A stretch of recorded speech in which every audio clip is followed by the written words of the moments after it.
समीकरण में आपने पढ़ा कि किसी भी अभिक्रिया में अभिकारक के तत्वों की जितनी संख्या है, यदि उतनी ही संख्या उत्पाद के तत्वों की भी होती है तो उस समीकरण को हम संतुलित रासायनिक समीकरण कहते हैं। जितना तत्व हमारा, जितने तत्वों की संख्या बाईं ओर होगी उतने ही तत्वों की संख्या दाहिनी ओर भी होनी चाहिए।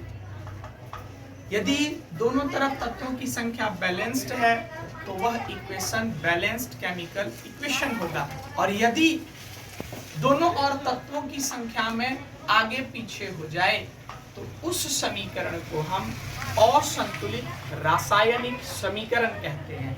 हमारे एग्जाम में असंतुलित रासायनिक समीकरण दिया होता है और उसे संतुलित करना होता है। एक प्रश्न उठता है कि आखिर संतुलन क्यों आवश्यक है? तो द्रव्यमान संरक्षण के नियम के अनुसार हम जानते हैं किसी रासायनिक अभिक्रिया में ना तो तत्वों के द्रव्यमान का निर्माण किया जा सकता है और ना ही उसका विनाश किया जा सकता है। तो इसी नियम का पालन करने के लिए अभिकारक के तत्वों की संख्या किसके तत्वों की संख्या के बराबर होनी चाहिए? फिर से और जब दोनों बराबर हो जाएगा तो वही समीकरण कैसा समीकरण कहलाएगा? संतुलित समीकरण या संतुलित रासायनिक समीकरण। समझ गए?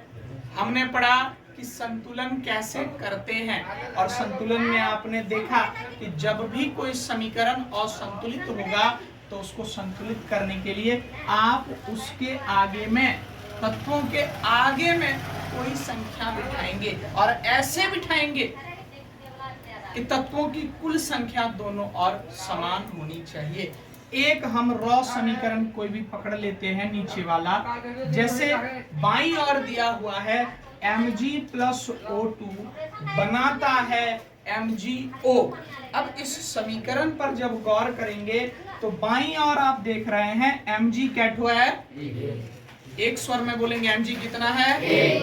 और O कितना है? दाहिनी और Mg क्या है? कि क्या है? O कितना है?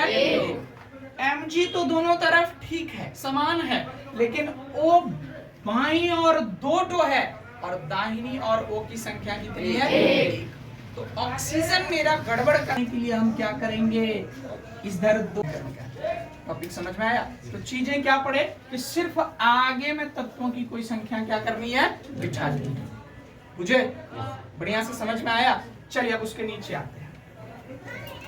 एक समीकरण दिया हुआ है, थोड़ा सा बड़ा लेते हैं। क्या दिया हुआ है? दोहराएंगे एक साथ। क्या है? बनाता है, इसका मतलब क्या होता है?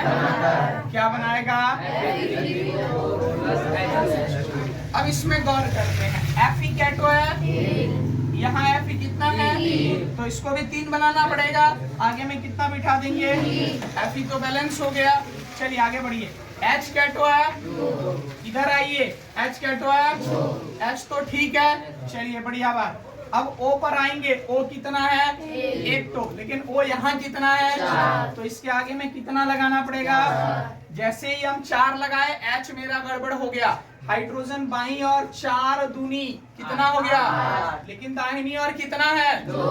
उसको भी 8 बनाना पड़ेगा। इसके लिए आगे में कितना बिठा देंगे? अब ये भी 4 दूनी कितना हो गया? 8। एक बार चेक करते हैं समीकरण संतुलित हुआ कि नहीं हुआ। कैसे? Fe कितना? 3। इधर Fe ठीक है? फिर से फिर से फिर से H कितना? 8। इधर H कितना? H ठीक है? ठीक है। चलिए O पर आइए। O इधर कितना? O इधर भी कितना? इसी समीकरण को कौन सा समीकरण बोलेंगे? मुझे जितना चीज बाईं ओर है उतना ही किधर होना चाहिए? दोनों बराबर है तो वो समीकरण, और नहीं है तो वो समीकरण एग्जाम में असंतुलित दिया होगा, और करना क्या होता है? टॉपिक समझे? बस आज ही तक।